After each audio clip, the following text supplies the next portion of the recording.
வந்து 7 நிமிஷத்துக்குள்ள சூப்பரா இட்லி வந்து ரெடி ஆயிரும். ஸோ இது வந்து குழி பெருசா இருக்கு. அதனாலவே உங்களுக்கு நல்ல இட்லி சூப்பரா நல்ல பந்து போல உங்களுக்கு கிடைக்கும்.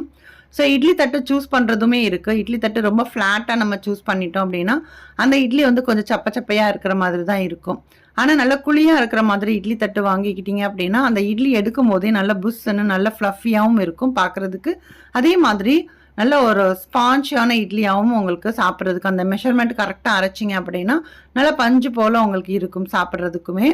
ஸோ கண்டிப்பா இதே மாரி நீங்களும் ட்ரை பண்ணி பாருங்க. ட்ரை பண்ணி பார்த்துட்டு, உங்களோட ஃபீட்பேக்ஸ கண்டிப்பா என் கூட ஷேர் பண்ண மறக்காதீங்க. இப்போ நம்ம இட்லி வந்து எடுத்துறலாம் தட்டுல இருந்து. இந்த மாதிரி நம்ம துணி போட்டு அவிக்கும்போது தான் உடனே நம்ம வந்து இட்லிய எடுக்க முடியும். இதுவே நீங்க எண்ணெய் தடவுனீங்க அப்படின்னா, கொஞ்ச நேரம் ஆற வைக்கணும்.